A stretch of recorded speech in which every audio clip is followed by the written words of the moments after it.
Welcome everybody on this lovely warm day. Thankfully we're in the north, not the south, otherwise we'd be roasting.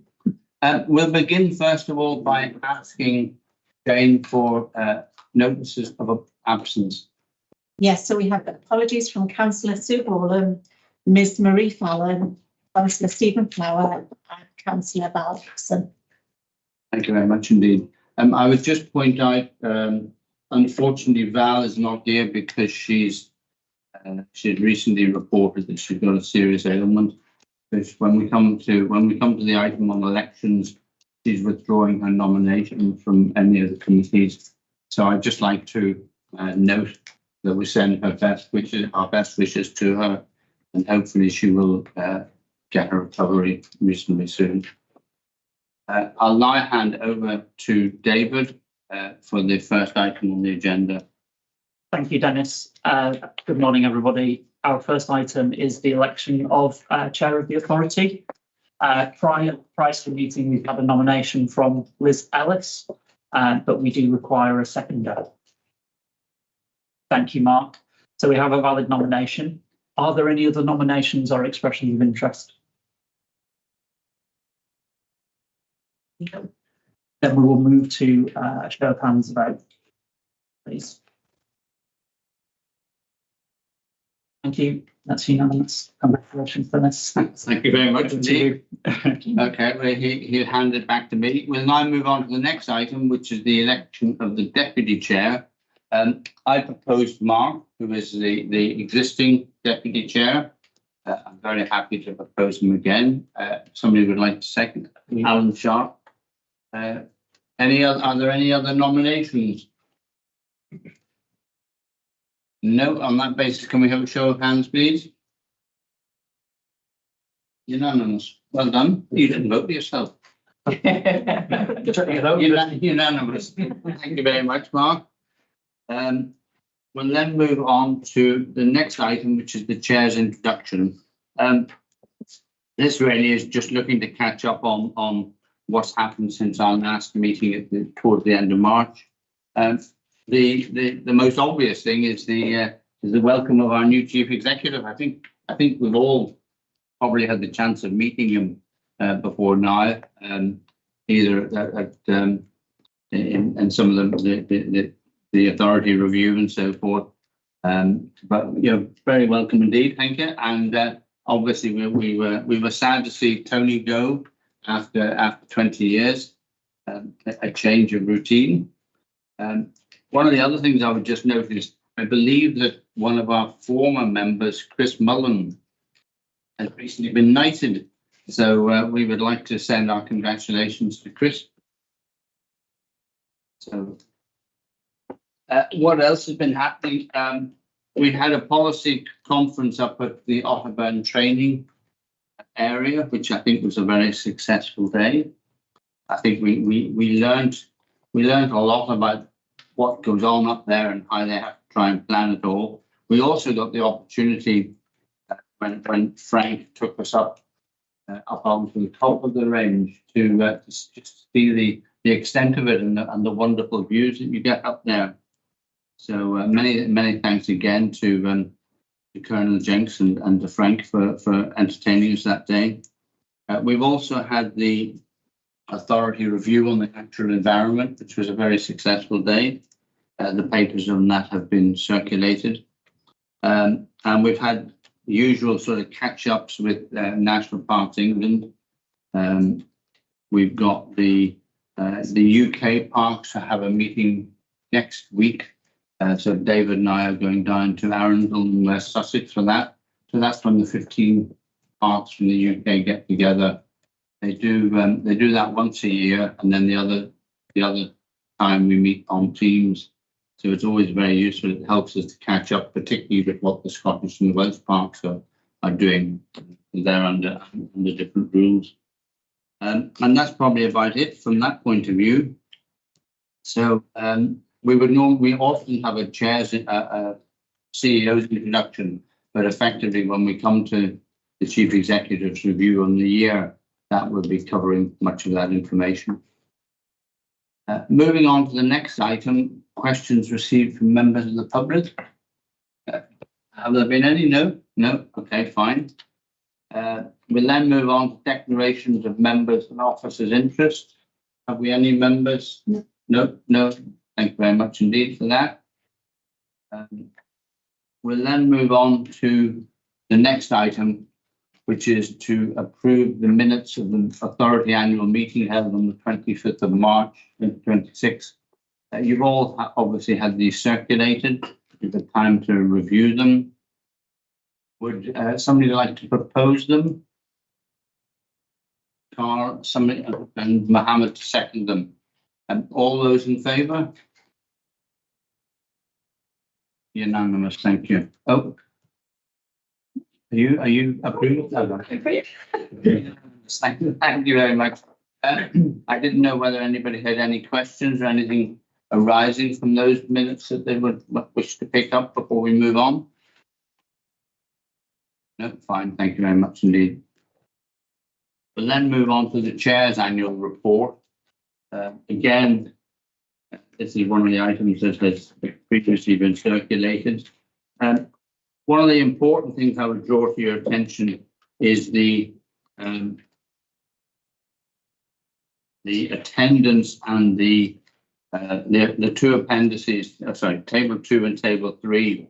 These are the items that get published on the website. Hazel categorically reassures me that all the figures are correct, but because they do get published on the website, it's in every member's interest to make sure they recognise and they're happy with the figures that are shown, particularly in table 3.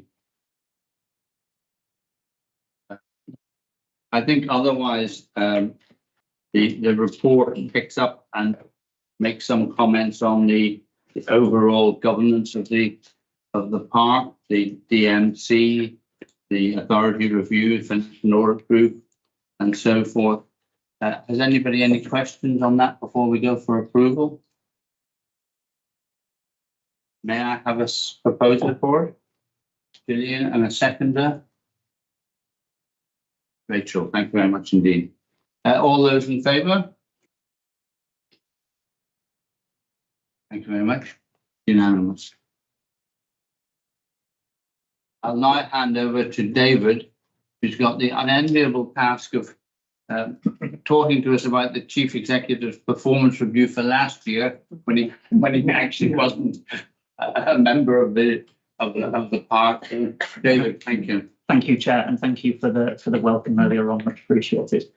So obviously, this is an overview of our performance for the concluding 25-26 financial year. You'll note in the appendix to the report that we also give an update on the overall performance against the business plan, given that we are now at the end of the 23-26 business plan. And this also includes the overview of our budget outturn, our organisational development strategy work, and our update on health and safety.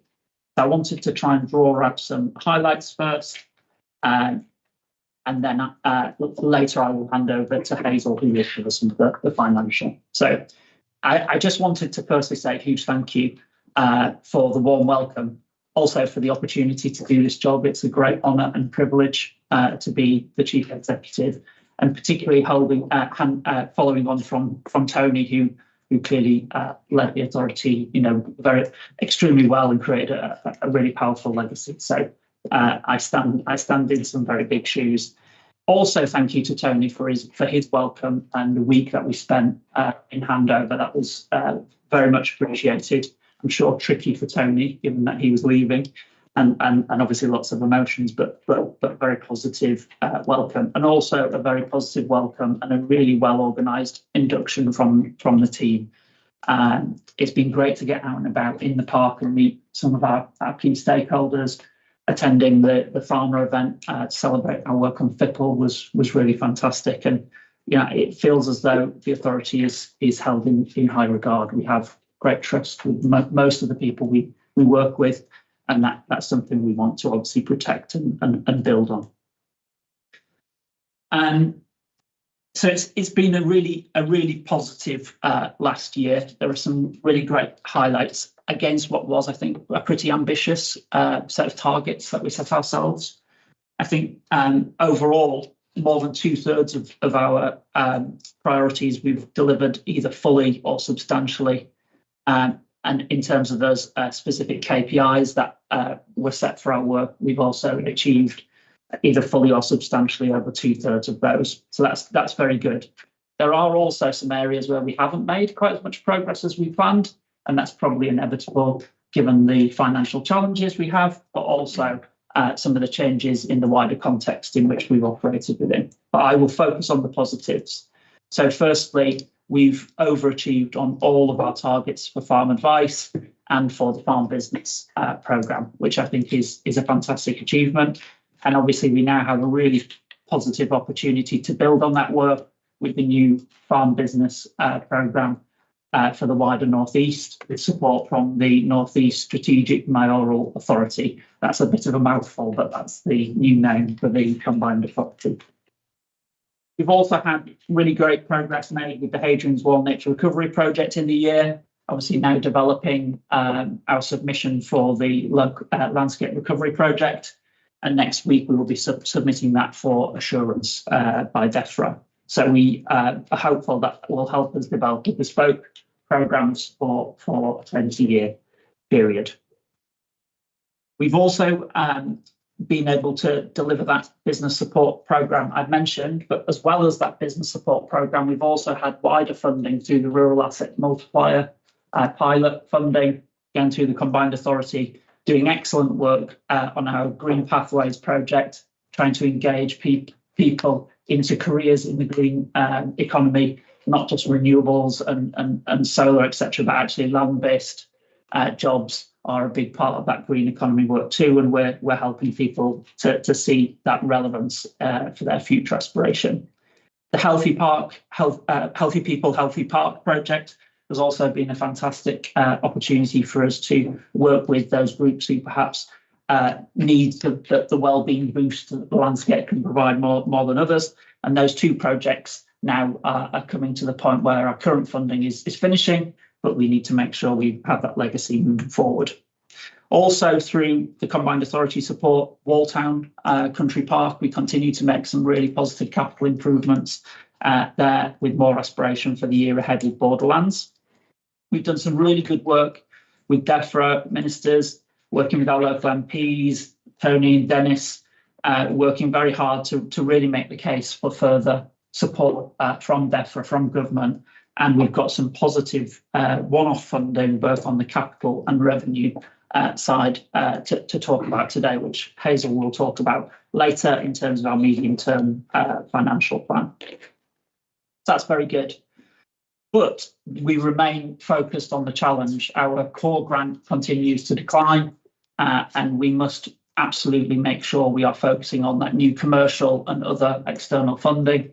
We've had a great year on all counts there, and overachieved on all of our targets for external funding and income, so 21% over on those, which is fantastic.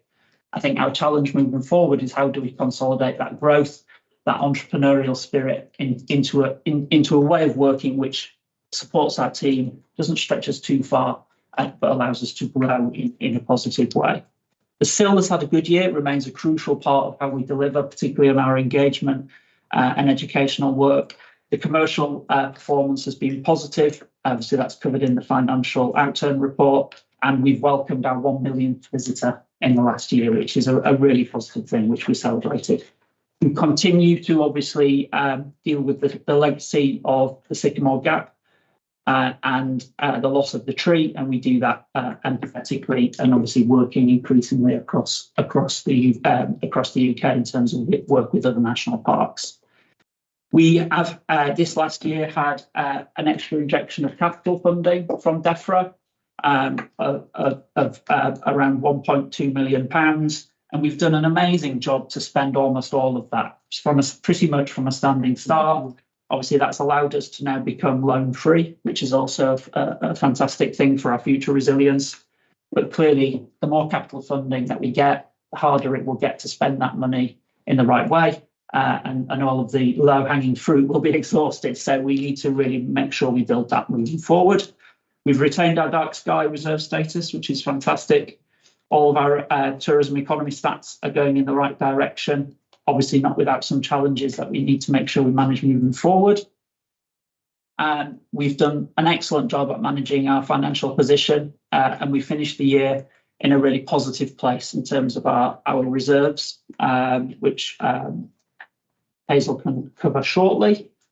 But I think what we do need to recognise is that in this last few months, we have had to do a full business review in order to address those core grant revenue savings of around 8% that we've been asked to make. So I wanted to thank all colleagues, all members of the team for their kind of patience and their understanding as we've been through that change, which clearly has been worrying and disruptive.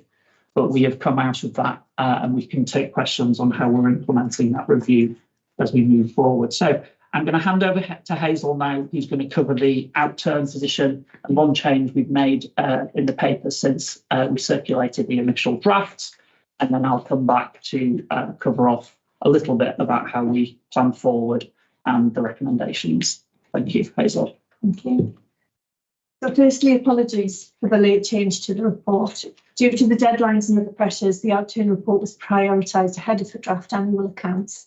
But the change made is an accounting adjustment which was flagged as part of finalising those draft accounts, and it is important that the two sets of reports marry up.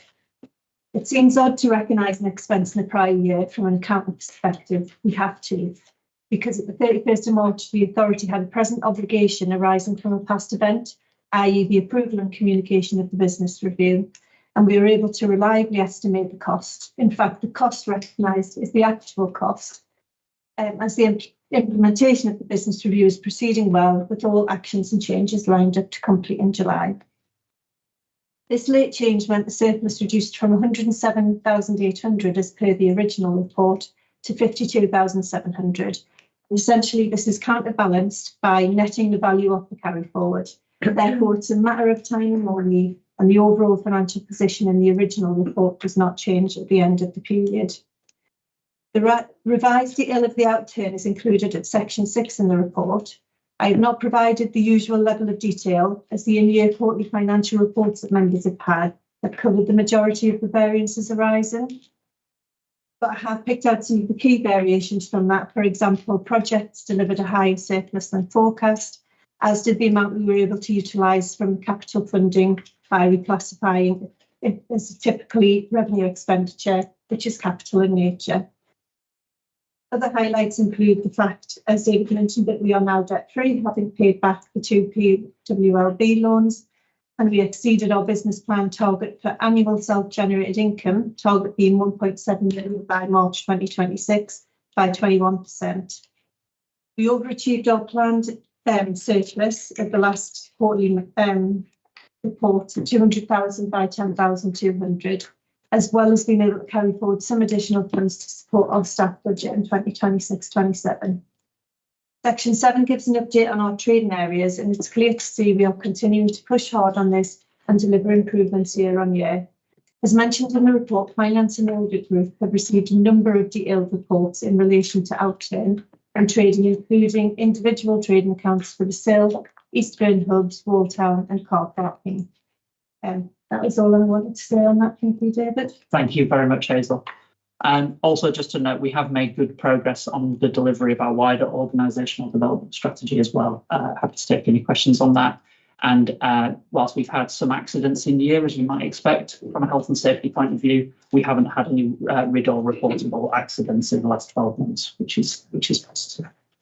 So obviously it won't be lost on members that we are now in a period that we have completed the last business plan, and we will need to produce a new business plan as we move forward towards the development of a new management plan from 2028 onwards. So the term we've coined for this is a bridging business plan between the two management plans, and we will produce a further detail on this in the next couple of months, and we will present that to members at the September authority meeting.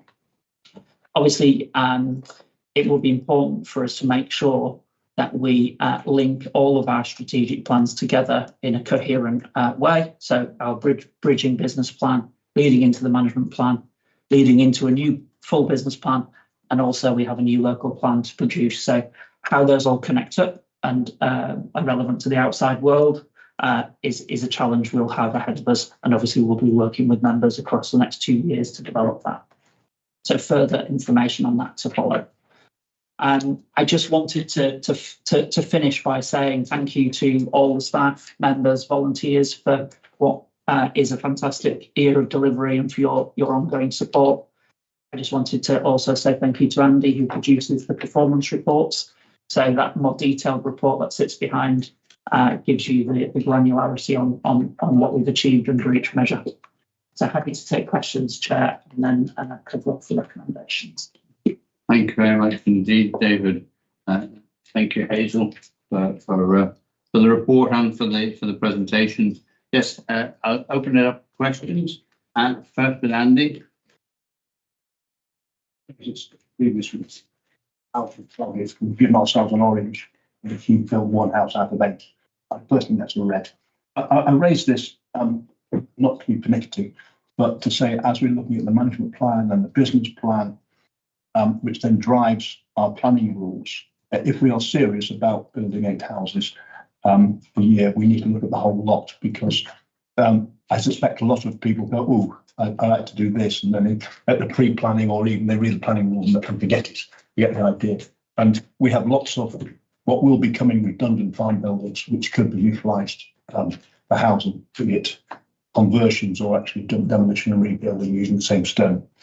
A few years ago, a report was produced which compared population, average age, number of houses, and number of houses occupied in as full term, looking back to the 80s, back to the mid 2010s, I think it was. And that was quite horrific, actually, because the number of people living in the park had reduced.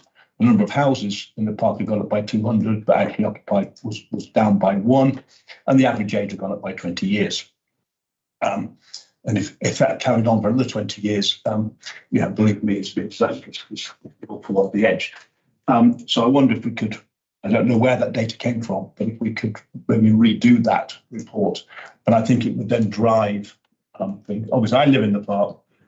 We want it to be a dynamic and people living in the park. There will be less and less people involved directly in agriculture. That is. Anybody watching Clarkson's farm, they now have a tractor going up and down the fields automatic.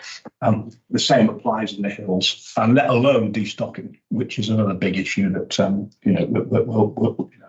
is what's happening on the green agendas and whatever. So if we have that, then we produce, allow us to look forward positively on the planning side. But it's a far bigger picture than going, oh, we only apply for one house. Yes, if you remember the last census in 2021 showed a 10% decrease in the population in the national park, which I think we would all have attributed to more properties being used for holiday lets and so forth. But it is, if that continues, and we're seeing it in Newton Parish, that there are more properties becoming either holiday lets or second homes and so forth. And we do need to try and address that. What one might say is deterioration in the community that is in the park. I think obviously it's a great point, Andy, and I think obviously with the development of a new local plan, it's the perfect time for us to gather that evidence together as we have to at the beginning of the process. I think we also need to understand the demand and the picture outside of the park in terms of the council's work as well. Obviously, they have big targets. I'm sure as sites are exhausted, we will probably potentially see a little bit more spillover into the park. I do feel we probably need to be a little bit more proactive at perhaps identifying where the sites might be to achieve a target if we feel a target is appropriate moving forward. And we have a few thoughts on where some of those opportunities might sit, I believe, Christine. Yeah. So I think it's a good point, Andy, and thanks for raising it. As part of the local plan development, I think it's really important, as David says. And early discussions are that we're looking to be more encouraging and more proactive through that local plan, but of course it's set out in legal requirements. So we'll see when we get to consultation stage as well. think it also it goes up to the business plan, up to the management plan, and we're looking at all those three. So yeah, we need to look at more, but we need some data as well. Yeah. So, Thank you, Andy. Rachel and then Liz. Yeah, could I just follow on from Andy's point actually, and ask if we could also look at perhaps considering eco-housing as well. I mean, I've recently been involved in, just taking a very preliminary look at these incredible houses, and they're inspiring. And I would know who to turn to maybe come and give presentations and whatever. And I think that would be something that would fit in well, also with our climate policies as well. So I think that could be looked at. Yeah. Okay. Thank you. Thank you, Rachel. Liz.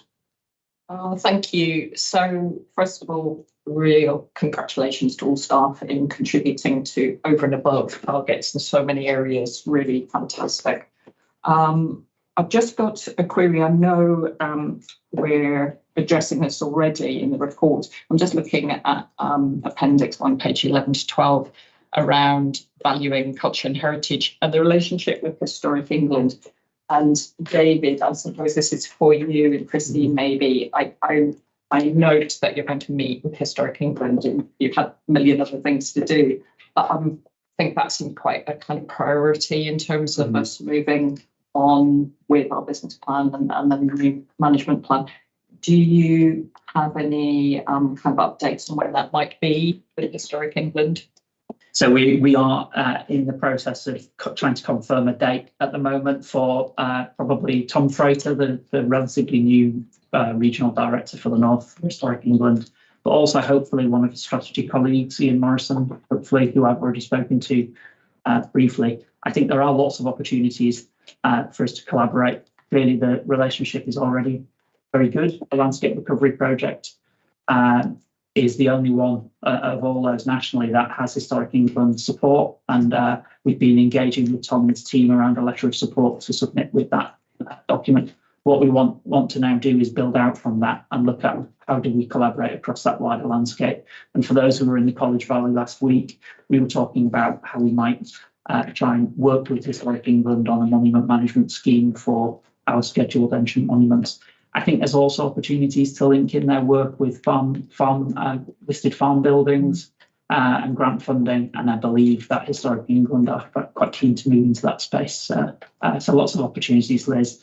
The date yet to be confirmed, but we are very much on the front foot, hopefully. Thank you. Thank you, Liz. Mark and then John. Yeah, thanks, Chair. And it's to follow on from what you were saying about the housing. It's going to be really interesting, especially in rural areas, how the occupying changes in our housing. You know, the government's disastrous Renters Act has now forced a huge swathe of landlords to make decisions to ask tenants to leave. The government's brought in huge policy without any support to building owners, and they see the easiest option is asking their tenants who's been there generations at times to leave their property. And I think the National Park, we're definitely going to see it suffer. We are in the Wool Award, and we're hearing places of whole villages being served notice. So developing new properties, yes, it's a positive. I think that that's what we want to see. We want to see development in the park, but who's going to live in them? We may see a decrease of people wanting to own 2 or 3 rental properties and keep local people that's going to have a family and work in the park. That may decrease, although increasing property is good, but I don't know if we're going to see an increase in actual people living and working within the park. So I think it's a real worry, and without national support and national guidance, we're going to struggle with that. Thank you, Mark. John. Yeah, it's sort of on the same vein, but I want to start by thanking the planning team for excellent performance. Despite the fact that we lost Susanna partway through the year, who was again an excellent planning officer, and now we've got Jenny in there. But there was a lull, and they kept the balls in the air, and the targets, nothing slipped. I hear what Andy's saying, but really it's not the we refuse very, very few planning applications in the national park. I think it's actually probably easier to get a planning permission in the park than out of the park. So, you know, I wouldn't like that to be a misconception that it's a real barrier to development. I think, you know, the problems for our part are that when Northumberland Park was conceived, I think the natives in some of the other areas had picked up that much that they decided to exclude most of the settlements. So we haven't got settlements really within the park of any considerable size, unlike many of the other national parks in the country, some of which have, you know, 20,000 houses in the park and more. And really, you know, the cost of living crisis as well. Got to get applications coming forward, and you know, the cost of building now is astronomical as well. So it's a bit of a joined up jigsaw, I think, and the fact that internet and things are access is getting better is all going to help. But we need to have the employment and the work as well. But yeah, I'm certainly up for having an increased population of the park. I think I once said my desire was to double the population of the park. That was many, many years ago. You know, that's never going to happen. But you know, let's not blame the planners for the fact we haven't got the target of 8 hit. If we don't have the applications, we can't do anything about it. And did you want to come back? Yeah, I'm not saying it is the planners. I'm saying it's the planning policies or the business plan and the management plan. They all flow through. And if you don't have all those in place, you don't encourage people to make the application. That's you know, it's a bigger picture than the planners are doing a really good job. Yeah. But what they do is enforce it. And those set of rules come from, so it's the 3 cascades, and we need, if we are serious about having a different sort of population living in the park, so as it evolves away from agriculture as a primary employer, you've got to find a way to get those houses built, converted, holiday homes converted, whatever it is. We need to find a way of doing that, achieving that, and it's the planners. They work within a rule book, and if the rule book's wrong, you know, doesn't matter what you say. Plan over here, the rule book says that. You don't get the house built. I think we have given pragmatic pre-app advice on opportunities that haven't progressed to actual applications. So I don't actually think our policies are preventing us from being supportive of appropriate housing development in the national park. I think the reality is, though, that our planners have to work within the framework. Of course, they're not development agents for the park, and if we want to be more proactive, we need to make sure that we do that in the right way, so we don't undermine our statutory role in the planning process. But I think the opportunity now is for us to think about how we do that in the right way for the new management plan. But we shouldn't rush into a position that undermines our statutory role. But so I don't think it's actually fair, Andy, to say that it's because our officers have applied a set of rules incorrectly. I think it's actually that we don't have the raw material to work with at the moment. I do believe that if we're going to have targets on things, we need to have a sensible, logical argument for how we're going to deliver that target. And for things that are highly reactive, that's never easy. So I think we probably need to really think carefully about how do we get on the front foot. I think it's another instance where we are not necessarily in control of things. From my memory, I think we've granted applications to build more houses that haven't ended up getting built. And I just want to really thank John for his comments, because I think that the planning team have done a fantastic job in the last 12 months. And we didn't mention there either the significant enforcement cases that have also happened in that period. So, you know, I think Jenny is obviously still settling in. I think collaboration with the county council, even if we aren't doing separate plans, is a really important thing as we move forward as well. Sorry. Yes, I assume that the county council has the ability in the longer term to affect the way that second homes and holiday lets are dealt with. I think we have to work within our own constraints. They may be able to address the larger picture. Gillian and then Carl. Thank you. Forgive me if I'm putting words in your mouth, but I think what you were saying was not a complaint about the planning department. It was, should there be more houses and more people in the park? And should we, when we look at the more important strategic documents, be actually looking at whether we want an actual strategy to encourage that with incentives rather than being reactive? That's what I'm saying. And we're reviewing all three. The local plan, the business plan and the management plan. And they're all connected review. So I think we need to look at that all part of all those three documents. And I think it really is important we see those as connected. And we work with you guys over the coming year to make sure we get that proactive approach right. Rosie. It was just to say that we're also working with key partners such as I sit on the Local Visitor Economy Partnership and partners such as the Combined Authority, who have a key kind of strategy around Northumberland as a great place to live and work. And I think the houses are part of it, but as we've quite rightly said, the jobs and opportunities, as Mark alluded to, but also the infrastructure and the culture and things to engage in as a member of the community are equally as important. And so it's important that we try and look at all of that holistically in terms of attracting people. And it isn't just a housing issue, it's all of how those things work together. Carl and then Jared. Thank you. Could the farming team and the planning department be proactive and say, right, so the farming team could say to the planning department, where do you think would be a good place to have some houses built? And then the farming team, when they're going on the visits, could suggest to the owners that, oh, there's a possible site at the end of your land here that would be probably looked upon favourably. And that might encourage people who aren't thinking about building at the moment to actually start building.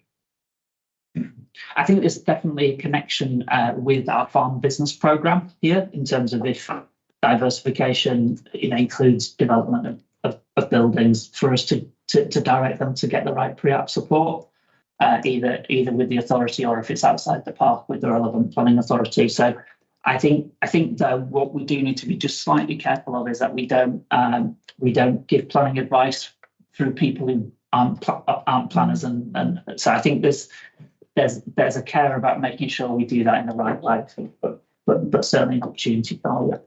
I think the other thing, Carl, is that any new build has to be lived in by somebody who's working in the park.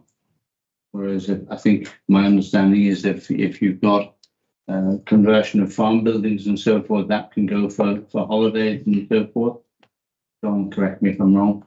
We've got a principal, what they call principal occupancy laws on new dwellings. Yeah. You want to say something before we go to them? Yeah, if I could just comment on that.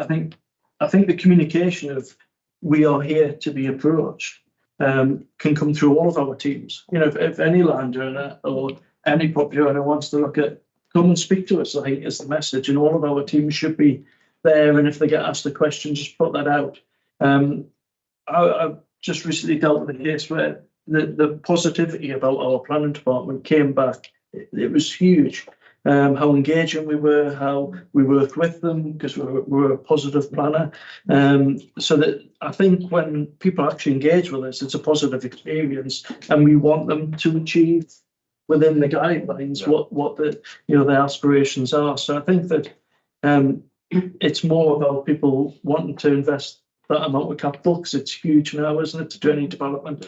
And it's this concern of if you have rental property, do you want rental property anymore? And that is going to be a big challenge for us. But I think the planning team are very positive, and on all of our stuff I know there should be, if they've got a question about planning, come and speak to our planning team, because they're very good. Thank you, Mark. Len and then Jared. Jen, I'd just like to say, was living where I do up at Ingram, I'm worried about the future expansion of housing, not because of providing too many houses, but what are we going to achieve? It costs so much to build a property now that it's probably hard to get a proper rental return by renting it out for occupancy, i.e. non-holiday accommodation, and I would, fully support that. But then equally, if somebody basically builds a house and it's costing what it is now, and says, right, I'll sell it, the only people realistically who are going to look for it is maybe somebody who is retiring from Darras Hall or the posh parts of Gosforth. And really, I'm sure that's not really what we want. We would love, where are we going to get these younger people back? And maybe going back to Andy's comment, a plethora of agricultural jobs ain't coming. It's going the opposite way mechanism. So the young will go, and it's only going to be retired people who come into the park, which is not really what we want. I think we need to address that. But until the cost of construction at the moment come down, that seems unlikely, it's becoming very difficult to actually make it economically viable to build these houses. Okay. Gary. I was actually going to switch topics to something else in the chief executive report, but I don't know if that's allowed yet. I've spent far too much time on it. It's not my intention. Refreshing change. All right, great. I'll do it. Well, I was just going to say there's some really wonderful and encouraging numbers coming out of the SILS performance this past year. And so I think my question is, thinking about your business strategy and moving forward over the next however many years, how close are we to the ceiling of that sort of performance within that operation? And or is there scope to continue to increase? Or might be a question for you, Rosie. I appreciate that. But yeah. I think it's a really good question. There's always that tipping point of investing more to make more. I think we're still seeing us growing, especially post-COVID, which obviously caused a bit of a kind of change in our numbers and our predictions. So Hazel and myself pride ourselves on getting very good at doing the business plan predictions now, because we've had a couple of years of something kind of more normal, I think I would say. So we have an ambition to continue growing that income, and our 3-year budget shows that. But we are aware that we have to kind of balance those things with delivery. And as always, it is a national park purposes showcase of what we do. So again, we're always balancing income versus delivering on our core purposes as well. And I think that's something that we consider in our programme and our business planning. So yeah, I don't think we're at a ceiling yet. But I think particularly this year will be a very tricky year for the team, as we have a lot of change there and in response to the business review and in how we're running. And unfortunately, just because of timings and when DEPA told us our settlement and all the rest of those things, we're implementing those changes in the busiest part of our year. So it's going to be a particularly tough summer up there. Thank you. Ian. Yes, wanted to talk about the people from underserved groups. I suspect this might be a question about the way in which the KPI has been framed, rather than, because I know there's good work that's being done in this area. But the KPI seems to suggest that we're going to have a 10% uplift on the baseline, and there doesn't appear to be a baseline. So I don't quite understand how it can say that that's substantially achieved.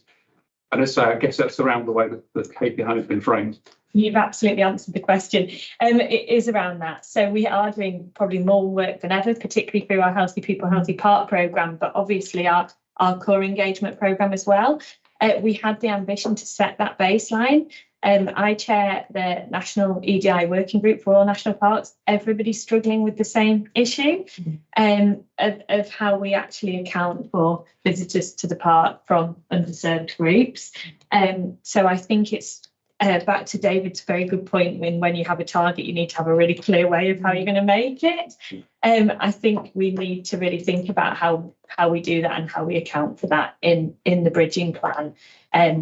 but I'm delighted about the work that we've been doing there, and particularly how that outreach is turning into kind of self-led visits. So what we're seeing is that we're getting more and more people coming and bringing others from their communities into the park, particularly our kind of sites that we've designed to be a kind of safer, more welcoming visit, such as the developments that we've done at Walltown. And Walltown's been really, really key on our engagement with these groups. And they've also contributed a lot to our work. So they've helped us co-create our vision for Walltown. Rather than us deciding what our audiences need, we're working with our audiences to decide that together. And that helps with things such as visitor management and all of the other things. So yeah, delighted with work they're doing there, but you're absolutely right. We haven't got a baseline. We're not really sure how to do it meaningfully. And I think that's the really important thing. That work will continue at a national level. DEFRA's trying to answer it. The Protected Landscapes Partnership's trying to answer it. But I think in that bridging plan, we just need to work out how we can measure our outputs in a fair way. What do you think the issue was in terms of the baseline, the principal issue is in terms of actually deciding what the diversity of underserved groups are? So is it accounting or? Yeah, there's so many layers to it, but I'll maybe just explain some of the issues. We evaluate and we kind of do about quantitative and qualitative evaluation of our outreach work because we have those touch points. That's much harder with general visitors, although we do have a visitor survey. There's no great way to ask those questions, but we're hoping that the next visitor survey will get us a step towards that. We're also very, very aware that we don't want to impact people's experience when visiting as well, by being intrusive, the questions that we ask taking too much time. So it's just a tricky problem. Arts Council England have done some really good work on that for cultural venues. It's a bit easier when you've got a door or a gate to go through. So yeah, it's something that we're still really keen to get an answer to. But what you might see in the bridging plan is something that's more akin to recognising the level of work that we're doing as a kind of targeted outreach rather than that more general approach. I think it just reinforces the wonderful way in which we aren't a park on its own. We share with the other parks through these national groups. We share their information. We understand how others are trying to do the same sorts of things as we are doing. So it just gives us that added strength. Any more questions from anybody? No. In that case, I shall move to the recommendations. The authority is recommended to note the achievement of the authority's work programme to 31 March 2026 as set out in Appendix 1 to this report. B, to note the budget outturn for the year as set out in Appendix 2 to this report. C, to note the performance in the delivery of the authority's organisational development strategy. And D, note the authority's performance in relation to health and safety during the past year. I have a proposer and second, please. Alan to propose. Gillian to second. All those in favour? Unanimous. Thank you very much indeed. I would just like again to thank all those who've helped to contribute to the developments of this report. It helps to reinforce what's been happening in the last year and to reinforce all of those achievements that we've been making. Oh, that's good. That's a good point. Right, thank you. So thank you to everybody for that. I'm being reminded, didn't do the recommendations in report 1, the chair's annual report. My apologies for that.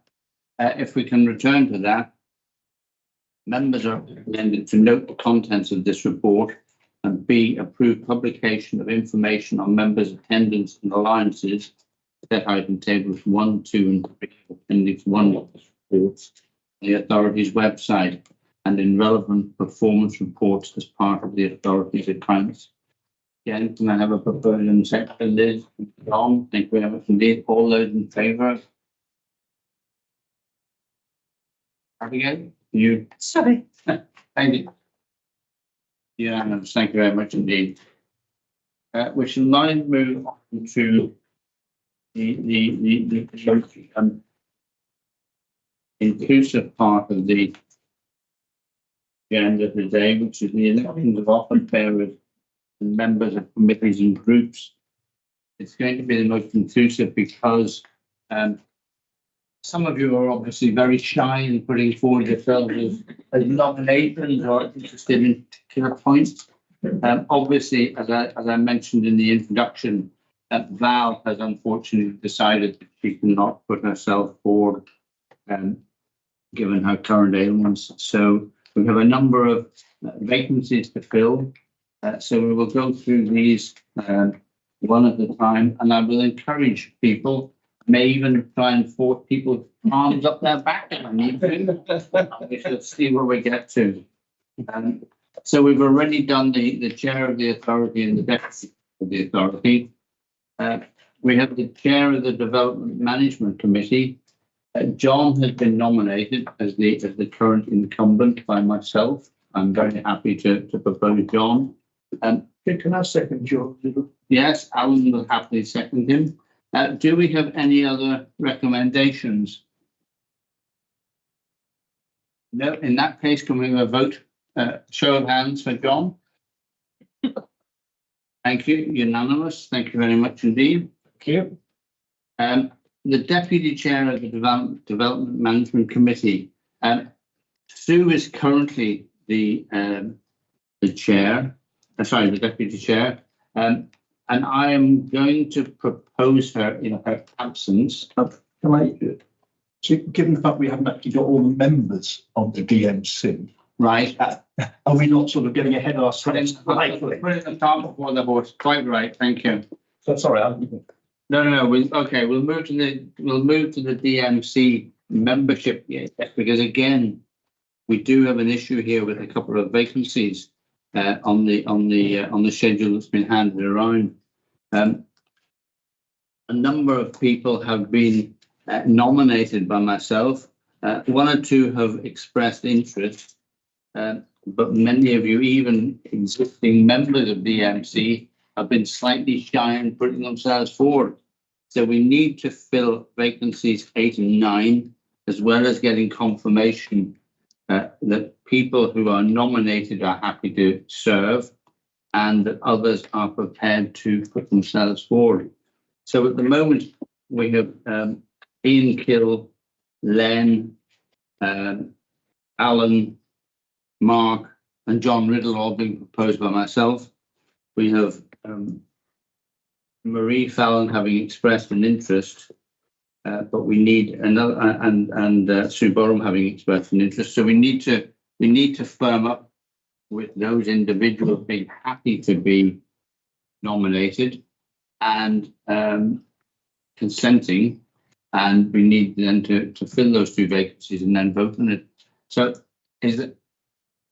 I'm happy to continue in the role of the DMC, but I can't make Wednesday's compulsory training session. Oh, right. Okay. I'm happy to second Sue Borlam's expression of interest to be on that committee. Thank you very much indeed.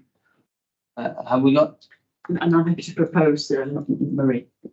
Right. Thank you very much indeed.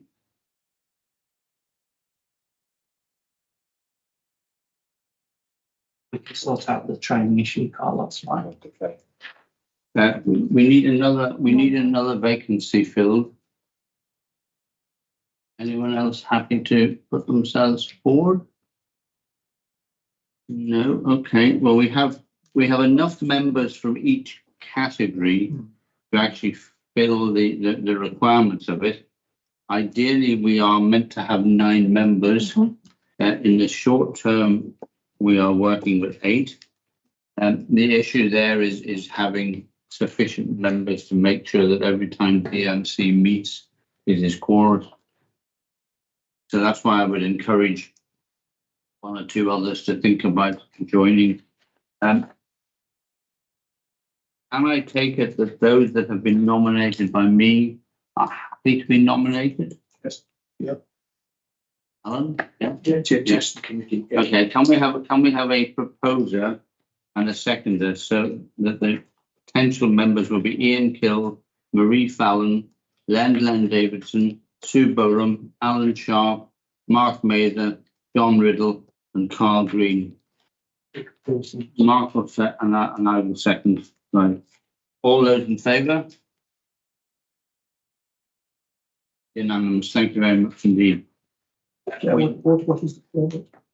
Who? What is the quorum?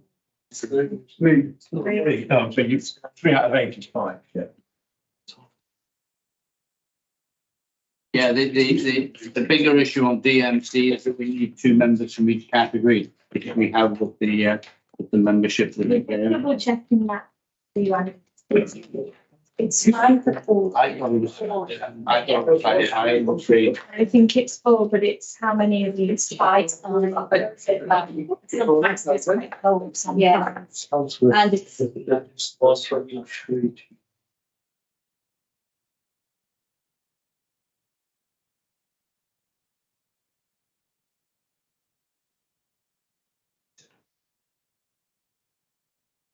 Some scheme delegation for 9 members. That's right. That's 2, 2 and 2. It's 5. Almost Yeah. 5. And I mean, to be honest, it would be ideal to fill the last place. We did, I mean, there was a talk about reductions in the past, and the problem was that we do struggle to be for it sometimes. We should address that after the meeting. If we move back to three Andy making a very valid point, I'm happy to propose Sue Boland to continue in her role as deputy chair of the DMC. Somebody like I was happy to second that. John. Thank you. All those in favour? Oh, sorry. Yeah, We subject- just need to check 2 things that no one else wants to say. Oh, yeah, sorry. Anybody else want to stand as deputy chair? We are voting on the basis that we will get Sue's subsequent consent. Obviously, that is necessary, but given that she's the existing deputy chair, we are hoping that that is. So all those in favour? Thank you very much indeed. And then move on to authority review. We have again, this is one where we need 2 members from each category plus 5 other members. I think all members are always invited to authority review. So in a sense, it's there's a degree of being academic in terms of having a membership, because everybody not only is welcome but is encouraged to attend. Yeah, we do. This is one area where we are missing a county council member, because we need 2 members from each category, and at the moment we've only got Alan Sharp as county council representative. Chair, I'm happy to propose Rachel if she was interested. Thank you very much indeed. we got even the parish one as well. Oh, Yeah, we've got enough. I'm looking at the wrong We've person. got enough parish ones. It's just worth noting the difference between this and DMC is that membership of this one is up to 11, Yeah. whereas DMC is. So at the moment, we've got Marie Fallon, Liz, Alan Sharp, Len Davidson, me, Ahmed, Andy Saunders, Ian Kill. Is anybody else wanting to put themselves forward? Jared, thank you very much indeed. Anyone else? No. Well, as I say, it's up to 11, and anyway, everybody is welcomed and encouraged to come along. And on the basis that we've got, therefore, 10 members being identified there, if you're all happy to serve, having been nominated by me or by somebody else. And it's just to check again the standing orders.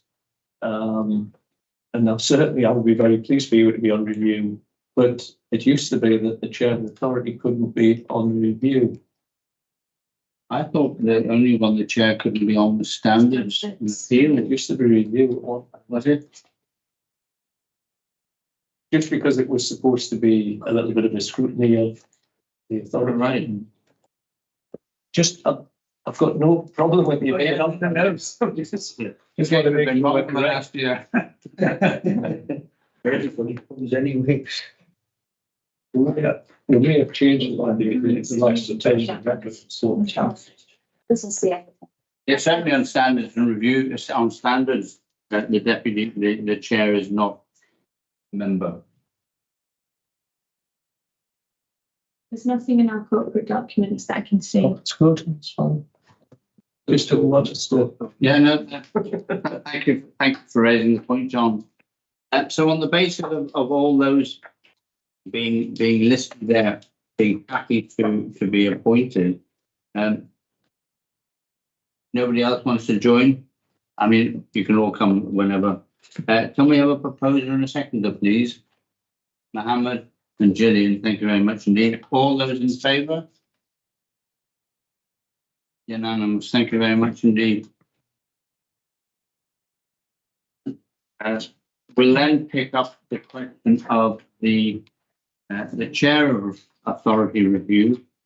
Marie Fallon has been nominated by Liz Ellis. I'm very happy to second Marie. Does anybody else wish to nominate themselves to the position of chair of authority review? No, on that case, can we go to a show of hands, please?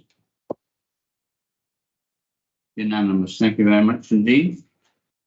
And we have a deputy chair of authority review. Dennis, I've been vice chairman of review and we've been involved here for a lot of years now. So I have no problem, and I don't want to put it to the board. So I'm perfectly happy that if to withdraw my nomination, I've done it for years, and I was still got the meetings, so I'm happy to drop out. Okay, thank you very much indeed. In that case, Liz Ellis has been nominated by myself. Rachel's happy to second her. Would anybody else wish to put themselves forward? The deputy chair of authority review. Bless you.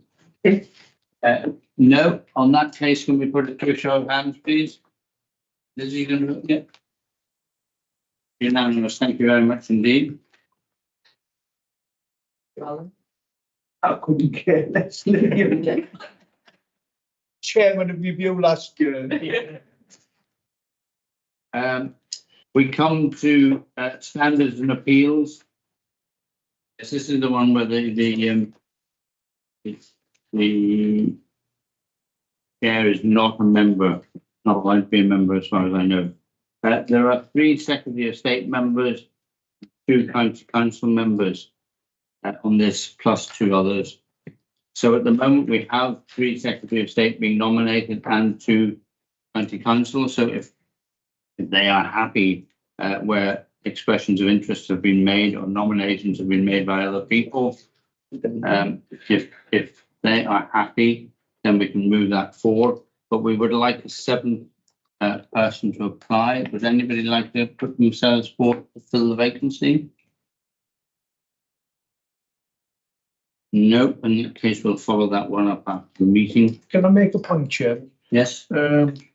Only, a few years ago, we've talked about these various committees, and the standards committee is one of those where we thought we should meet every year and have a refresh and an update.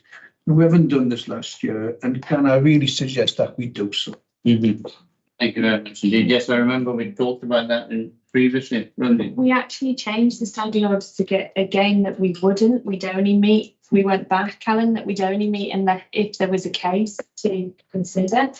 That was passed by the authority at one of the last. Well, I'm asking that because it's been mentioned to me on another committee I serve on that we should have refreshers as soon as we do for planning. I'm not making any big fuss about it, Rosie, but I question that decision. Yeah, that's absolutely. I'm not making any just we had to alter the standing orders again, which I could bring back in September. I think the issue, I think the issue was the Standards and Appeals Committee hadn't had to meet for several years. So that was the case. And then we changed it so we would meet yearly. We changed standing orders. We started meeting. Then there was a decision that we would change it back to that we only met if there was a case. So I brought the standing orders back. I can bring them back again in September to change it back that we meet annually. I'm happy just to have a chat. Yeah, that's fine. I think the positive thing is that we've not needed to meet, and that's a reflection on the good performance of the. But it wouldn't be prepared for it, would we? Very, very true. Perhaps we could have a refresh without changing the standing orders, just to refresh those members on the approach if we did need to meet. Yeah, so the idea, if the concern is to be ready for if we do have to meet, training would continue. It just wouldn't mean that it would have to be a formal meeting, because with standards and appeals, formal meetings have to be public. And there's a lot of kind of work around that when there isn't a great deal to discuss within them, unless there's any cases. So I think we could meet informally for training. Yeah, sure. Yes, hopefully that would meet that Alan's concern. If those that have been nominated by others and those that have expressed an interest are all happy to put themselves forward, then the six suggested people at this stage are Liz Ellis, Gillian Hall, Mohammed Dalek, Alan Sharp, Rachel Matheson, Andy Saunders. That meets our requirement for the composition of the team, and we'll see if we can find a seventh member. If everyone's happy, could I have a proposer and a seconder, please? Jared and Alan, thank you very much indeed. All those in favour, please vote. Unanimous, thank you very much indeed. We come to the. No, we don't come to the last. The Finance and Audit Group. You'll notice a group as opposed to a committee. Yeah. There was proposals. I was going to bring that up under the pink papers. Oh, sorry. Right. That's okay. That it needs to be a statutory. Yeah. I was going to find out what was happening as regards that. We'll cover that under the pink, I think. Okay. So at the moment we've got 7 members, 6 plus the chair. At the moment we've got Alan Sharp, and coming out as number 3. We've got Alan Mark, Andy Saunders, Sue Bolam, Gillian Hall, Marie Fallon. So we would ideally, and that gives us the 7. Would anybody else like to put themselves forward for the Finance and Audit Group? No. Okay. Are all those who are nominated by me or by Liz to be nominated? Thank you. Can we have a proposer and seconder? Mohammed and Liz, thank you very much. All those in favour, please. Unanimous, thank you very much.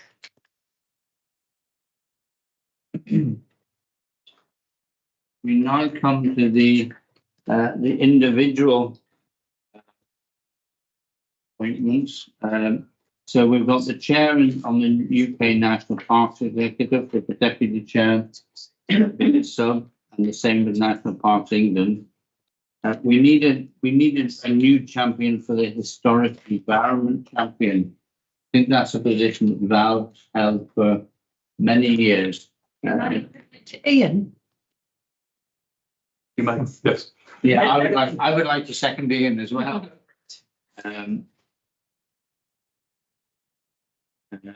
Right. Anyone else like to put themselves forward to be the historic environment champion? No. Can we have a vote for Ian, please?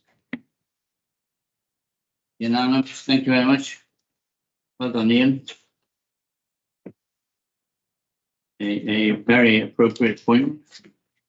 Equality Standard Champion. Liz Ellis has been nominated by me. Second that, Chair. All right, thank you, Mark. Would anybody else like to put themselves forward?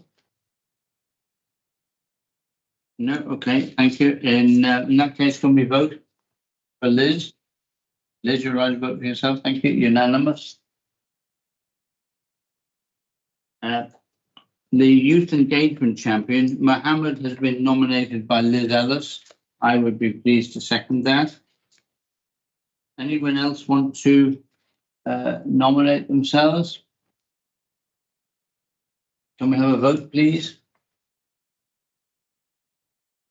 Fine, unanimous. Thank you very much. Thank you, Mohammed. Climate Change Champion. Abigail has been nominated by Liz and seconded by Marie Fallon. Would anybody else like to nominate themselves, put themselves forward for climate change person? No, fine. Can we take a vote on Abby? Unanimous. Thank you very much indeed, Abby. Policy Conference Leader, Liz Ellis has been nominated by Marie Fallon, and I would happily second that. Would anybody else like to put themselves forward for Policy Conference Lead Member?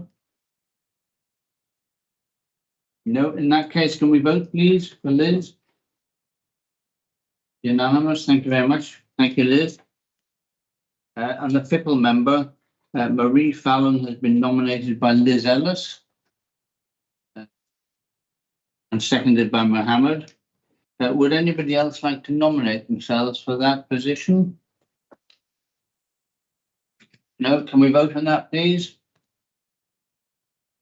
Thank you. Unanimous. Yes, the FIPL has been extremely successful. Hopefully will continue to be this year. We move on to representation on outside bodies. We have the CNP, the Campaign for National Parks, where we have the opportunity for one person.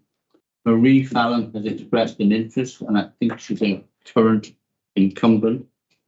Does anybody else want to put themselves forward? No. Can we have a proposer and a seconder?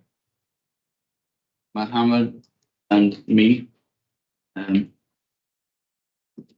we vote on that, please? Show of hands. Unanimous. Thank you. Northumberland National Parks and County JLAF. Again, Marie has put forward an expression of interest. Does anybody else wish to put themselves forward for that?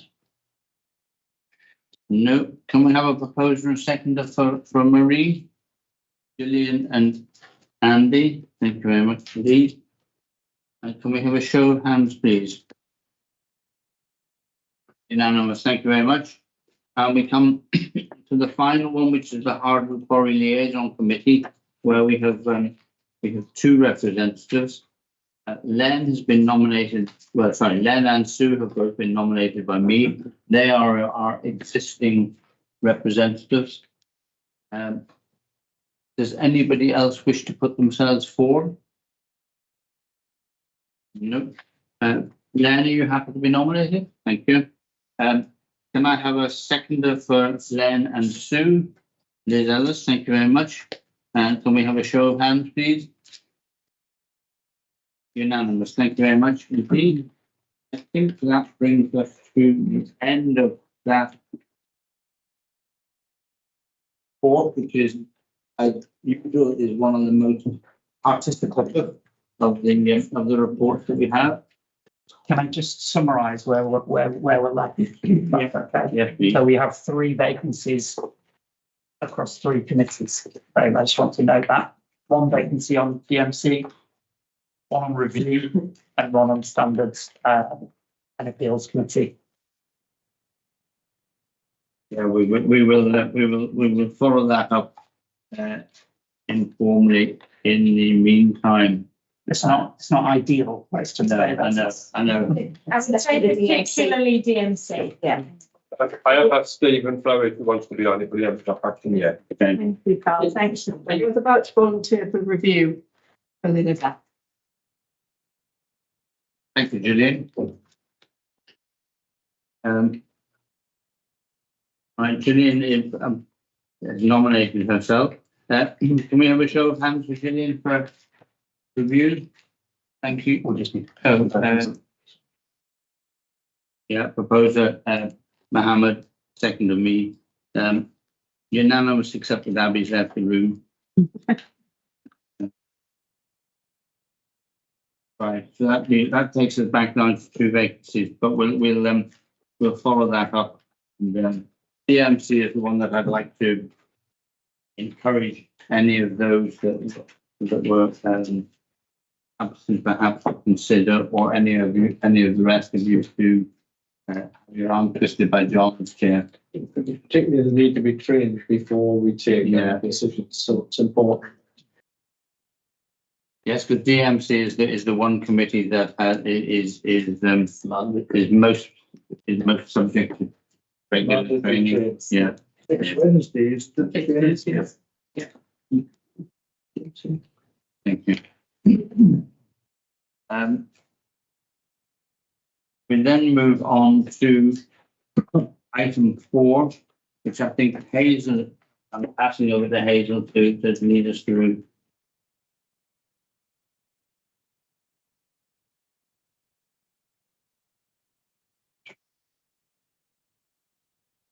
About every 5 from Stephen Flowers, to be on the DMC. Oh, right. Oh, that's extremely kind of him. Good.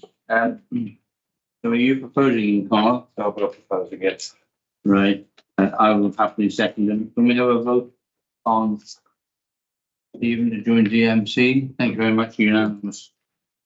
Excellent. Good. Thank you very much indeed. And some recommendations. Yeah. Yeah. Please. Yeah. So we come to the recommendations on report 3. The authority has recommended to complete the appointment of members, committees, groups and representations as detailed in Appendix 1. B, appoint the chair and deputy chair to the DMC, the authority review group, standards and appeals as detailed in Appendix 1. May I have a proposer? And the seconder is. All those in favour? Unanimous. Thank you very much indeed.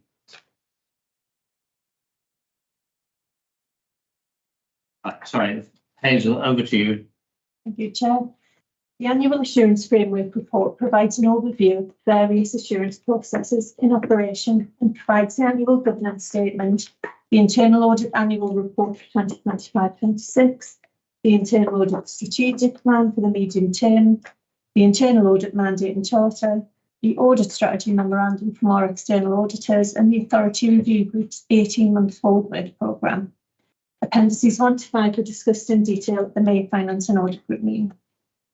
Taking these each in turn, the annual governance statement for approval is included in Appendix 1 to the report and is required by the Audit and Accounts regulations to be published alongside our annual statutory accounts. These will come to a future authority for approval.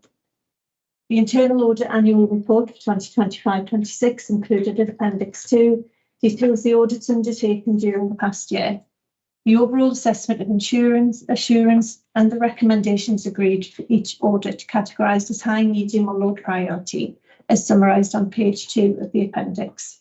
The 3 audits undertaken during the year were business continuity with an overall assessment of moderate assurance and 3 medium priority recommendations, governance with an overall assessment of full assurance and no recommendations, and safeguarding with an overall assessment of substantial assurance with 1 medium and 2 low priority recommendations. The Chief Internal Auditor's opinion given on page 1 on the overall adequacy and effectiveness of the authority's governance, risk and control framework during 2025-26 was that there had been an adequate and effective system of control in place. Moving on to the audit strategy 2026-27 to 2028-29, which is included in Appendix 3, was prepared in consultation with the Chief Executive, the Director of Business Development and myself, and was discussed in detail by the Finance and Audit Group. The areas chosen for audit for the coming year are the new financial system to provide assurance on fundamental financial controls within the new system, equality, diversity and inclusion with a focus on recruitment and volunteering processes, and the planning process, including development management, policy implementation and enforcement. Pages 3 and 4 of Appendix 3 show indicative audit areas identified for year 2 and 3 of the medium-term plan. However, as always, these will be reviewed annually to ensure it's the best fit for assurance purposes for that period. Both appendices 2 and 3 from internal audit were written primarily for detailed discussion at Finance and Audit Group, who also received each of the detailed audit reports and following statements. The global internal audit standards in relation to the UK public sector came into force in 2025, and as such, the internal audit function must have an internal audit mandate and charter in place for each organisation that they audit. This is attached to Appendix 4 of this report for endorsement. The Audit Strategy Memorandum from our external auditor, Mazars, is included in Appendix 5 to the report. The purpose of this document is to summarise their audit approach, highlight significant audit risks and areas of key judgments, and provide details and timing for the audit. The areas identified as significant audit risk are typical risks to an organisation. These areas of focus are the risk of management override of controls, valuations of buildings, and valuations of a pension asset or liability. And that's the same as it has been in previous years. You may have noted from the section on the timeline, they are working to a completion target of January 2026. The deadline set by government for completion of the audit and the publishing of the final accounts is the 31st of January. Members of the Finance and Audit Group requested that they consider whether the timeline could be brought forward to avoid the need to have an additional authority meeting again in January to approve the accounts, but also recognising that finance and management team are focused on budgets at that time of year, so it does put pressure on the team. Unfortunately, they were unable to commit to this within their overall resource planning, but they did commit to look to see what they could bring forward and do before that period. The authority review schedule for the next 18 months is included in Appendix 6 to the report and has been proposed by the Chair of Review and the Chief Executive following feedback from members. So that's an overview, and I'm happy to take any questions or comments. Thank you very much indeed, Hazel. A very comprehensive report, well supported by the 6 appendices. So thank you for that. I was just going to add one tiny thing, and that's the discussion that we had earlier on regarding planning. I think it's important that we take that the first years into the audit on planning this year. So I think that gives a good opportunity to test ourselves on those points that Andy rightly made. Thank you. Questions on report 4? You all. Very good set of papers, Hazel. Thank you very much indeed. You've all obviously read and inwardly digested them all. So if there are no questions, we'll move to the formal recommendations. Would I need to read them out, Danny? Yeah, happy to for you too. Okay, recommendation A is to endorse the assurance framework set out in this report. B, approve the annual governance statement as at Appendix 1. C, note the internal audit annual report 2025-26 as at Appendix 2. B, approve the internal audit strategic plan 2026-27 to 2028-29 as at Appendix 3. E, endorse the internal audit mandate and charter as at Appendix 4. F, note the audit strategy memorandum for external audit in relation to the audit of the 2025-26 statutory accounts at Appendix 5, and G, approve the Authority Review Group 18-month work programme for 26 to 28 as at Appendix 6. Can I have a proposer, please? John, and a second to Gillian. Thank you very much. All those in favour? Unanimous. Hazel, would you thank your team for all their hard work in preparing all of this? Very comprehensive and gives us underlying comfort. The authority is in very good hands. Thank you. We'll then move on to report number 5, which is the medium-term budget plan 2026, 27, 28, 29. And Hazel is going to give us an update. Thank you very much. So as members are aware, due to the late confirmation of the 3-year settlement and the capital allocation, as well as the late notification of one-off revenue funding, we needed to provide an update and plan for these allocations. With regards to capital allocation, more time is required to compile a full capital programme due to a number of factors as set out in the report. However, we were able to discuss this and the approach with the Finance and Audit Group and have set this out in the report. Also to add, I should have clarified in the report, 30 by 30 actions relate to the government's target to protect 30% of land and sea for nature by 2030. We also need to balance the ability to start to commit funds and deliver outcomes over Q2. We are therefore requesting delegated approval to the Chief Executive to begin priority schemes in the intervening period until the authority meets next in September.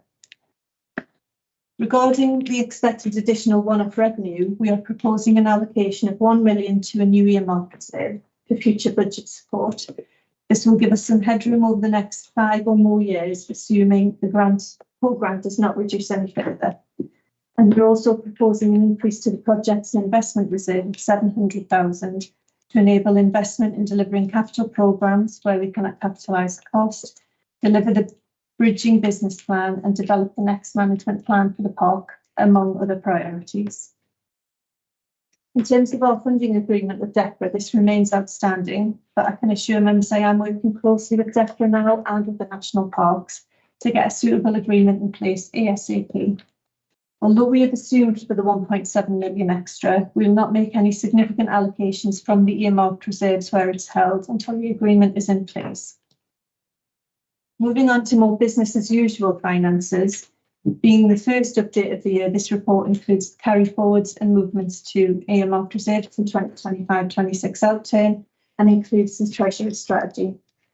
Section 7 of the report and tables 2 and 3 specifically detail the net carry forwards from 2025-26 that we are seeking, and that has the update in there for the change that I made to the outturn report as well. So these now total £375,600. The allocation to earmarked reserves from 2025-26 financial year is 35,000 as the in Table 4. Table 5 of the report summarises our revised budget position, allowing for the necessary revisions to the budget in light of the one-off revenue funding, budget allocations from the projects and investment reserve in the preceding period, and carry forwards is set out in Tables 2 and 3. Table 6 then shows the impact of all the changes in the report, as well as the additional funds as a result of the 25-26 outturn on the overall reserves position. Section 9 and 10 detail our Treasury and investment strategy, which is set out annually to members of this meeting. So to conclude, before I hand over to David, the authorities had to work hard to adjust the medium-term budget in light of the 8.2% cut to our baseline DEFRA revenue grant. In the absence of ongoing revenue funding to the level that we do need to operate, the unexpected one-off revenue fund of 1.7 million is therefore very much welcomed, and we'll aim to use this to our best advantage to provide much needed financial stability and the ability to invest in our work programme. Hand over to David. Thank you very much, Hazel. So just briefly to add that I think, based on the previous work we've done on our medium-term plan, on our business review, and obviously with this new funding, as well as the outturn, I think it puts us in a very good position to actually plan forward with a little bit more stability than perhaps we've had at times. And I think what Hazel is proposing in terms of our reserves is a prudent and low-risk option. It allows us to consider more carefully how we might need to shift the work of the authority moving forward, but doing so in line with the management plan that we'll develop, rather than having to reduce at the same time as thinking about that future, which I think is a great opportunity for us. Clearly, things may change in the years ahead, but it does build in that stability for us. In terms of the capital programme, as I said earlier on, we have a challenge there to continue to develop good projects that will spend that money on the right priorities. Clearly, we don't just want to spend that money on anything. It's got to be put to good use, demonstrate good value for money. That will be increasingly tricky, but the revenue capacity that we have, we want to make sure we use that to allow us to build that capacity. So we'll do that alongside the bridging business plan, and we can talk about that further in September when we've done that work. Thank you very much, Hazel, for another very good report, and thank you to your team for all of their hard work. I will open this up to questions, and I'll start with a question from myself to begin with. Particularly given that we've had that 1.7 million of extra funding from DEFRA as a one-off, but given their slowness in terms of getting the annual grant agreed and signed and paid for, I wonder whether or not we should revisit the level of general reserves and increase it again, because I think we've clearly got a vast amount of, we've got we've got over 2.5 million of earmarked reserves. I just wonder whether we need to give ourselves a little bit more flexibility and a bit more comfort by having slightly higher general reserves to just give us the comfort that that we can keep going readily if DEFRA is particularly slow. It is an option. Either way, I think we've got the money set aside, and these earmarked reserves can always be reduced. So if we find that we do need to hold that more, we can reduce the earmarked reserve. It's just really a holding this. Yeah, it's sort of from one hand to the other hand. Yeah, it's just something to perhaps bear in mind. Rosie. I guess as well, there is a slight flip on the other side of when we're making the case for funding. Other parts have come up against having a large level of general reserves, and that's that working against them. So we just have to balance those things. I feel either way we're in a prudent position the way that it is. If members want to revisit that, perhaps we could discuss it at the finance and audit. Yeah, fine, thank you. I just wanted to raise it as a general thought. Can I open it to questions, Carl? Thank you, Chair. Regarding the skill travel grants, which has been reinforced from grants and donations, have we got the opportunity to match that and increase it to get more access from children from like towns who wouldn't normally be able to come here? Yeah, so we could increase it with our own funds, and we could also continue to fundraise for it, of which we do. And at the moment, that probably isn't the thing that's holding that work up. And we're at saturation point really because of the amount of staff that we have. So those travel grants are being used for exactly that. So following this, I can send you around a list of the schools that we're working with, but many of which are from the highest indices of deprivation. So and it's really important that we have that travel grant. However, we're kind of at a tipping point with our schools programme. With the resource that we've got, we're probably delivering as much as we can. And that's the sort of thing I was alluding to in Jared's question with the SIL.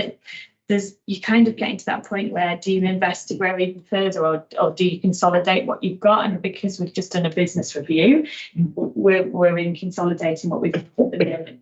And I think it's something that we would raise if we thought that was something that was preventing us growing.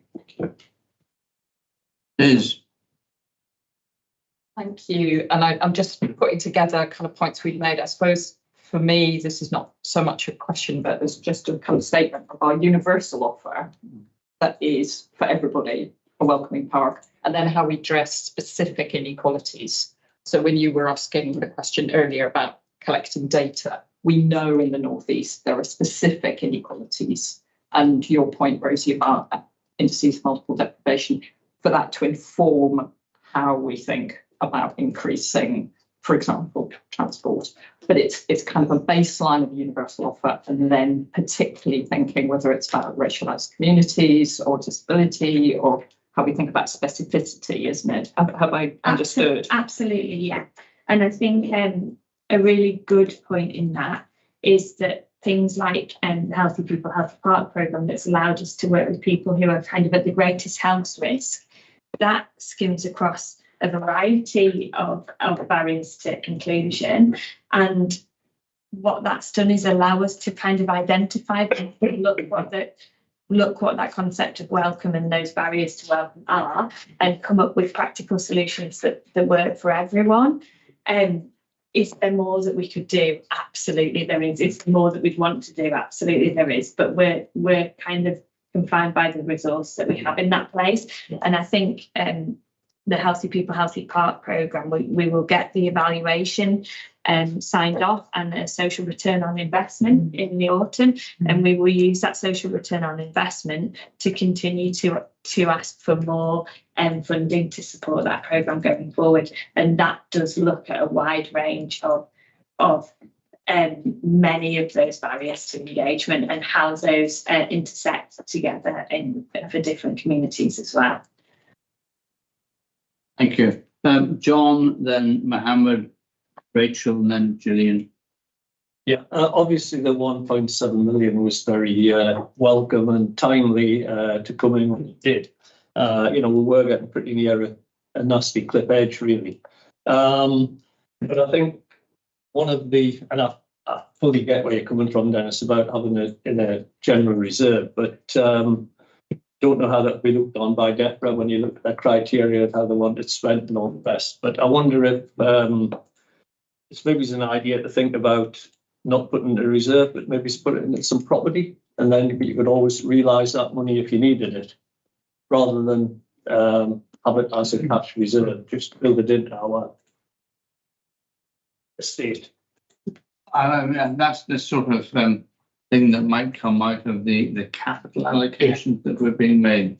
We're being offered 1.3 million for each of 3 years. So that gives you quite a substantial sum. And I know one or two other parks, I think the New Forest actually builds its own houses within the park. But that's the sort of thing that we can consider as part of fundamentally as part of the capital spending programme.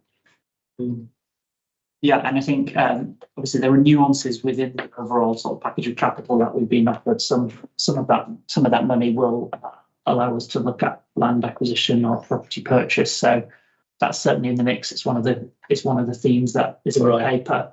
I think one of the things that we need to recognise is that clearly there are things we can do quickly this year, and there are things that we need to build up to over the course of this this funding package. I think there'll be some things which will take time and will be delivered towards the end of that programme. And from the land acquisition won't be something we can do quick enough to necessarily use it this year. We are looking at some opportunities. One bit of advice my father gave us, which you think when you're young,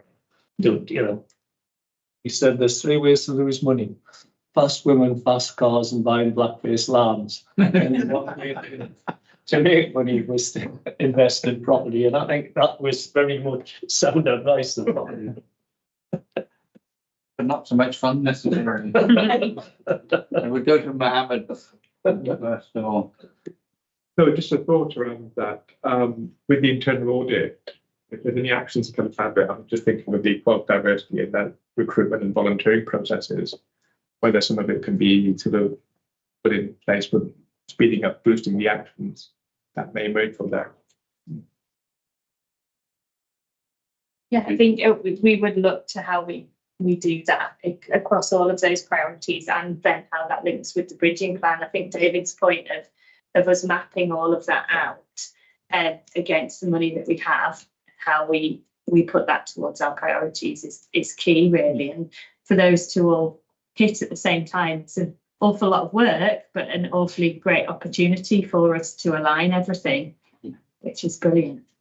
And I think audit is an opportunity across this next year and next year for us to focus on some of those topics, but also policy conference as well. I think, trying to explore the right topics for us to, and review, of course, as well, help us along that journey. Would be good. Thank you, Mohammed. Rachel. Yeah, no, well, thank you. One of the questions was that 30 by 30, but you've answered that. Thank you for that. The other one is, obviously, it's just a drop in the ocean, I know, but I'm just, what should I imagine by the facilitation fund? It's only 14,000, but it's just what should I imagine that is referring to?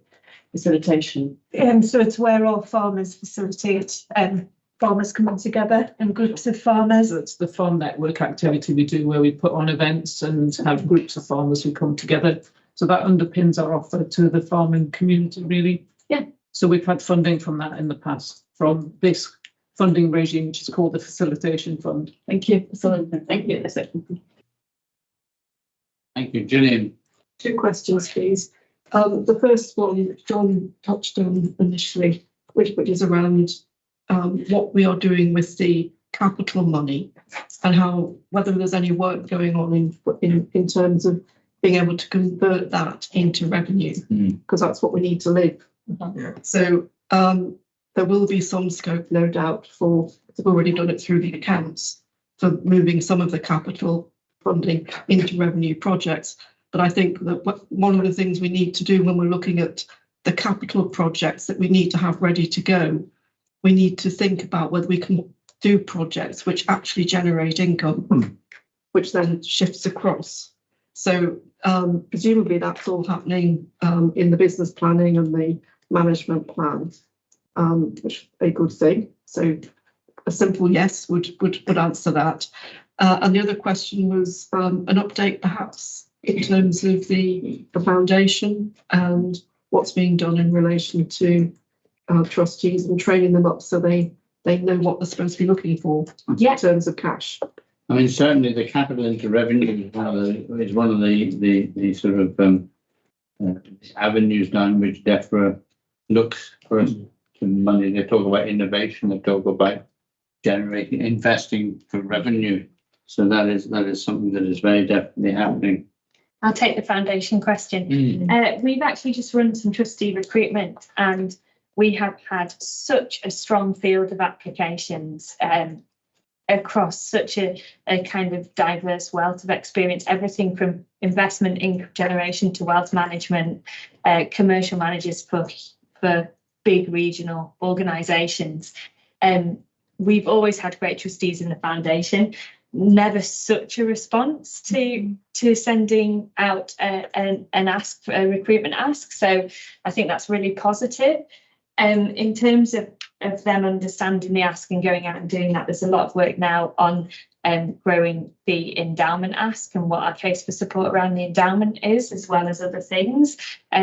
We achieved really well via the foundation and our trusts and foundations, as you heard in the earlier report, this year, and we will continue that. We've come into, well, the previous year, but we've come into this year almost meeting our budgeted targets already, which is a very strong position for us to be in, especially when we need to then focus on that more long-term endowment as well. So a lot happening with the foundation at the moment, and we have recruited the endowment role as well internally.